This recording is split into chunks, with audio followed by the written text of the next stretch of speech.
Isa na naman po ang kagigiliwan at katatakaman na sigurado akong babalik-balikan dahil sa lasa nitong pangmasa. Presyong abot kaya na suwak sa inyong bulsa. Pwedeng pang ulam, pwedeng pang merienda, pwede ring pang surprise sa pamilya.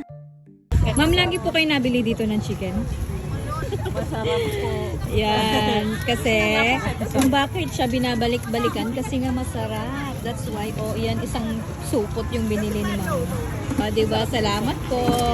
Ingat! At sakto si Ma'am bumili nga ng isang bag na chicken. Aba, talaga naman. Binabalikan talaga. Hindi lang masarap kundi malaki din yung size ng chicken nila sa halagang 35 pesos. Mabubusog ka na.